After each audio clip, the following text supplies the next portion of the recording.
उनके अंदर भेद है। और न केवल कुछ जातियों में बल्कि शासन प्रशासन में बैठे लोगों के अंदर भी ऐसी मानसिकता बन चुकी है कि वो अवसरवादी, जैसा कि अभी हमारे पूर्व वक्ता जिक्र कर रहे थे कि एक यूपी पुलिस की भर्ती की परीक्षा में एक विकल्प दिया जाता है, अवसरवादी कौन है, तो उसमें एक विकल्प पंडित का होता है। ये बेहद दुर्भाग्यपूर्ण है। हम सभी को अपनी चेतना को वापस जागृत करना होगा। हमारी जो समाज में पहचान दीनहीन, गरीब ब्राह्मण, भिखारी ब्राह्मण और सुदामा जैसी बन चुकी है, उसको छोड़कर हमको वो भी बताना पड़ेगा। हम एक सिक्के के दो पहलू, एक तरफ हम सुदामा हैं तो दूसरी तरफ हम परशुराम भी हैं। भगवान परशुराम की जय। इसलिए शासन से हमारा निवेदन है कि वो प्रश्न पत्र जिन लोगों ने बनाया है उनकी गहन जांच हो, उन पर कार्रवाई हो। दूसरा जो हमारा स्थानीय प्रकरण है, आप सभी जानते हैं, आज तक हमने कभी भी अपने जीवन में जाति आधारित किसी व्यक्ति पर टिप्पणी नहीं की। वैश्य समाज हो चाहे पाल समाज, 50 लोगों को रक्त देने का कार्य हमने किया है।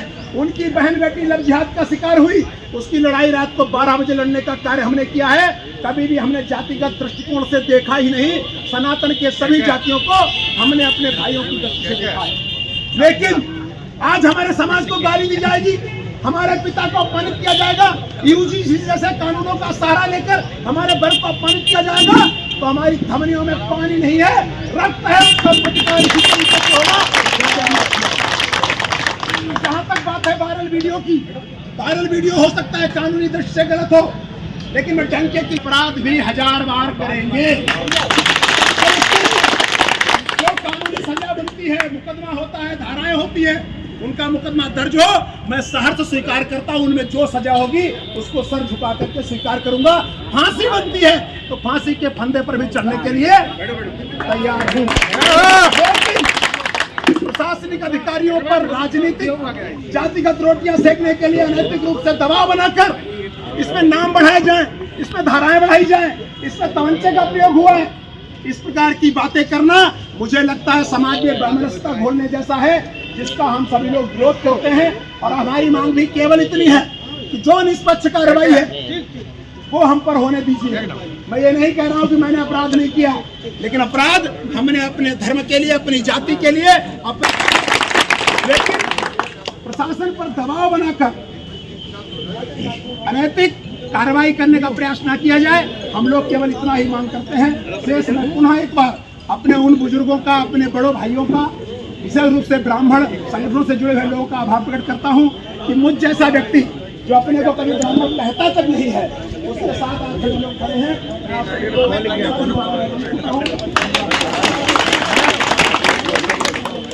विवेक के लिए, विवेक ने तो बहुत कम मारा, उसे तो कुत्ता बना के मारना चाहिए था। और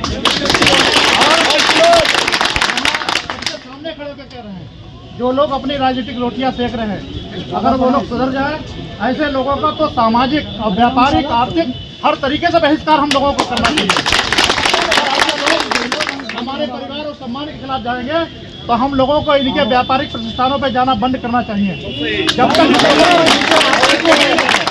एक चीज समझ लीजिए, ना हम इनसे आर्थिक तौर पे कमजोर हैं, ना इनसे सामाजिक तौर पे कमजोर हैं, ना ताकत में कमजोर हैं। यहाँ पर बैठे तमाम व्यक्ति ऐसे हैं जो अकेले चाहें तो इनके भूसा भर सकते हैं।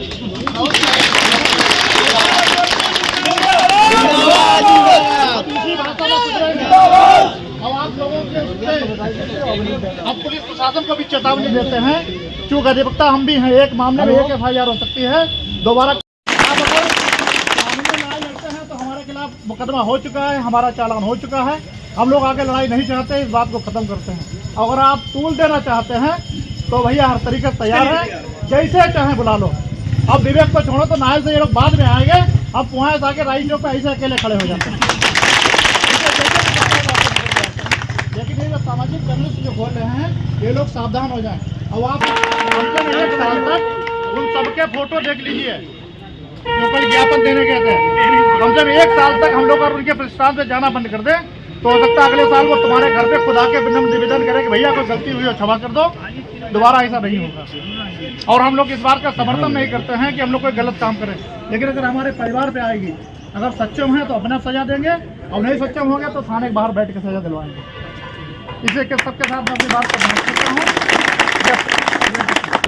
विवेक मिश्रा के साथ जो घटना हुई किसी बेटे के पिता के साथ होगी तो वो अपना आपा खोकर किसी हद तक जाएगा, और जब कोई क्रिया होती है तो प्रतिक्रिया कितनी होगी उसका रेगुलेटर नहीं है। जो भी घटना हुई पहली का भी हम उस पर भी दुख प्रकट करते हैं, और जो बाद में ही हम उसका भी समर्थन नहीं करते हैं, किंतु किसी भी युद्ध की अंतिम परिणति है कि शांति होनी चाहिए। हम भी चाहते हैं शांति हो। कल कुछ लोगों ने राजनीतिक स्वार्थ पूरे करने के लिए एक वर्ग का ज्ञापन ले जाकर दे दिया, हम इसकी कड़ी निंदा करते हैं। ब्राह्मण समाज सदैव सबको जोड़ने का काम करता है, और आप अगर हमारे ऊपर उंगली उठाओगे, हमारे लोगों को चिन्हित करके उन्हें दंडित करने की, और ऐसी एफआईआर जो हो चुकी है, जिस पर कार्रवाई हो चुकी है, दोनों पक्षों पर कार्रवाई हो चुकी है, उसमें एक नया सबूता करोगे तो ये सस्ती लोकप्रियता हासिल करने के अलावा कुछ नहीं है, इससे आपको कुछ मिलने वाला नहीं। मैं उपस्थित सभी नाहल के लोगों से प्रार्थना भी करता हूँ कि इस घटना पर हमको बहुत धैर्य से, क्योंकि अधिकारियों की चिंता है, लोगों की चिंता है कि कोई और घटना ना हो, तो हमने के विवेक मिश्रा जी, यहाँ पर सोनू भैया भी बैठे हैं और सभी सम्रांत नाहल के लोग बैठे हैं। विशाल ने बहुत अच्छी बात कही कि हमारे संबंध दीवार से लगे हुए हैं, अगर किसी वैश्य समाज पर कोई बात होगी तो हम सबसे पहले दौड़ के जाएंगे, और हम पर होगी तो वो आएंगे। तो यहाँ के लोग उसमें घी डालने का काम क्यों कर रहे हैं? तो जो लोग इसी माध्यम से मेरी आवाज़ उन तक पहुँचे वो राजनीति का एक स्तर आंक लें। अगर वैमनस्यता फैलाएंगे तो उनका बड़ा आर्थिक, शारीरिक और मानसिक नुकसान होगा, तो भविष्य में ऐसी घटना न करें। विषय तो ये था कि हम लोग चलेंगे और जो पंडित को कहा गया अवसरवादी, उस पर एक ज्ञापन देंगे, लेकिन कल जैसे ही वो ज्ञापन हुआ तो वो बात पीछे हो गई, विवेक भैया आ गया। विवेक ऐसे एक व्यक्तित्व का नाम है जिसने समरसता की बात करी। अभी उन्होंने स्वीकार किया कि हमने कभी ब्राह्मणवाद पर चर्चा नहीं करी, हमने हिंदुत्व पे चर्चा करी। और एक आदमी के पूरे जीवन की मूल निधि अगर कोई खा जाए, ये आरोप लगाकर के साहब इसने वैश्यों के साथ उत्पीड़न किया है, तो हम इसकी व्यवस्था करते हैं। जो ये कार्य कर रहे हैं वो करते रहना चाहिए, इनको कहीं पर दिक्कत ना हो। हम इस पक्ष में करता ही नहीं है। ब्राह्मण बहुत मजबूत है, ईश्वर की कृपा से आप इतने लोग बैठे हैं, कहा ही नहीं किसी से, एक संदेश दिया कि कल बैठना है, आप आ जाओ। और अगर कह देते कि आप लोग 10-10, 20-20 लोग लेकर आ जाओ तो ये प्रांगण बहुत छोटा पड़ जाता। मुझे विश्वास है आप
जिंदाबाद जिंदाबाद जिंदाबाद जिंदाबाद जिंदाबाद जिंदाबाद हो जाएगा, चूर चूर हो जाएगा।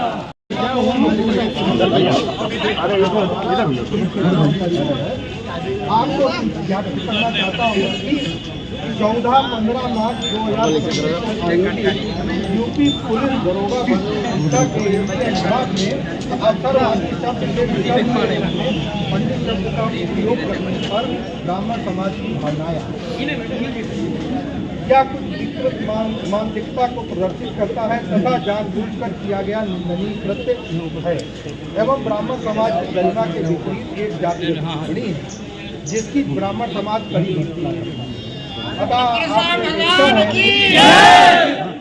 भर्ती एवं प्रोन्नत बोर्ड PRTV द्वारा। वैसे तो ब्राह्मण जो संगठन है उनका कोई लेना देना नहीं था, लेकिन दूसरी तरफ से एक संगठन इसमें जुड़ गया जिसमें राजनीति उसके संबंध में ज्ञापन है।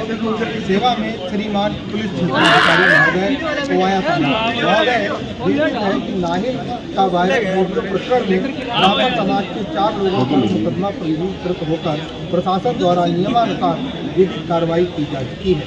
ब्राह्मण समाज अपने ऊपर की गई टिप्पणी को भूलकर कानून का सम्मान करते हुए समाज में आपसी सौहार्द का पक्षधर है, इसलिए आप द्वारा की गई कार्रवाई का सम्मान और किसी भी प्रकार की कोई टिप्पणी नहीं, ना सोशल मीडिया पे की गई, ना किसी प्लेटफॉर्म पे, ना की गई। आपने उसका पटाक्षेप करा दिया। कल दिनांक 15/3/26 को एक जातीय संगठन द्वारा उसको जातीय रंग देकर राजनीति करना और प्रशासन पर दबाव बनाना बेहद निंदनीय एवं दुर्भाग्यपूर्ण। ये दुर्भाग्यपूर्ण है। हम लोग कभी भी विवेक मिश्र जी जो हैं उनका पूरा जीवन हिंदुत्व के लिए, वो ब्राह्मण के लिए नहीं कार्य करते थे, वो हिंदुत्व के लिए कार्य करते थे। उनके पिताजी के साथ मारपीट हुई और उनके साथ जो घटना है वो बड़ी निंदनीय है। तो उसकी क्रिया पर जो प्रतिक्रिया हुई उसमें दूसरी घटना सामने आई, हम लोगों ने उसका भी समर्थन नहीं किया। पुलिस ने दोनों पक्षों पर कार्रवाई की, जो विधिक कार्रवाई थी होनी चाहिए थी, पर इसमें कल एक संगठन ने इसको जातिगत रूप देने का प्रयास किया है। हम इसकी कड़ी निंदा करते हैं। ब्राह्मण समाज सर्व समाज को साथ लेकर चलने का शुरू से उसका व्यवहार है और हमारी आदत में ये है। हम समाज में विघटन होने नहीं देंगे किसी भी कीमत पर। इसी परिप्रेक्ष्य में हमने दिया। आपने देखा कि सोशल मीडिया पर जो ब्राह्मण नहीं है, वैश्य नहीं है, वो भी अनर्गल टिप्पणी कर रहे हैं। तो एक विषय, कोई भी घटना हुई उस पर दोनों पक्षों पर कार्रवाई होगी। अब उसको और उखाड़ना, उस पर और कार्रवाई कराना, दबाव बनाना, ये स्वीकार नहीं है। अगर कोई भी लोग अपनी घटिया राजनीति चमकाने के लिए इसमें आगे आएंगे तो हम उसका पुरजोर विरोध किया जाएगा ब्राह्मण समाज के द्वारा। ब्राह्मण एकता जिंदाबाद जिंदाबाद जिंदाबाद। ब्राह्मण महासभा में जो है आज क्षेत्राधिकारी कार्यालय पर जो है ज्ञापन सौंपा है, क्या पूरा मामला? देखिए, ब्राह्मण महासभा और जितने भी ब्राह्मण संगठन हैं उन्होंने संयुक्त होकर संयुक्त ब्राह्मण परिषद के नाम से गठन किया है। उसने यहाँ पर एक ज्ञापन दिया है। एक तो ये है कि जो पुलिस भर्ती परीक्षा थी उसमें एक अनर्गल प्रश्न आया था जो बेहद निंदनीय था और किसी ने शरारतपूर्ण ढंग से जो है उसमें पंडित शब्द ऑप्शन में जोड़ा था। इसके लिए हमने माननीय मुख्यमंत्री जी को संबोधित एक ज्ञापन द्वारा क्षेत्राधिकारी को दिया है कि ऐसे प्रश्न डालने वालों के खिलाफ कानूनी कार्रवाई होनी चाहिए, जैसा कि मुख्यमंत्री जी ने कार्रवाई के निर्देश भी दे दिया, जैसा मुझे ज्ञापित है। दूसरी बात यह है कि एक प्रकरण ये घूसखोर पंडित वाला था, उसका भी लगातार पंडितों पर कुठाराघात हो रहा था। तीसरी जो घटना थी ये नाहिल वाला प्रकरण था। नाहिल वाले प्रकरण में हम लोग समरसता चाहते थे, समरसता हो भी गई थी, जैसा कि हमको सूचित किया गया था क्षेत्राधिकारी महोदय से कि उन्होंने इसमें सामंजस्य दिखाया, लेकिन कुछ लोगों ने उसमें आग में घी डालने का काम किया और एक संगठन बनाकर यहाँ अनर्गल दबाव बनाकर ब्राह्मणों के लिए जो है उनके लिए जो है अधिक मुकदमों की मांग की थी, जिसके विरोध में हम सब लोग यहाँ एकत्र हुए और एक ज्ञापन दिया कि कोई दंडात्मक कार्रवाई ऐसी ना हो ब्राह्मणों के लिए, अगर हो तो दोनों पक्ष में हो और ना हो तो किसी को, और जो कार्रवाई हो चुकी है वो काफ़ी थी। अधिवक्ता हैं विवेक मिश्र जी, और अधिवक्ताओं से ज़्यादा इसमें कार्रवाई कोई ज़्यादा जानता नहीं है। आज तो ब्राह्मण संगठन आए, कल अधिवक्तागण भी जो है संभवतः आ सकते हैं। इसलिए हम लोग जो है एकत्र होकर यहाँ आए थे। हमारी परिषद की ओर से आज ज्ञापन दिया गया है। बहुत बहुत धन्यवाद।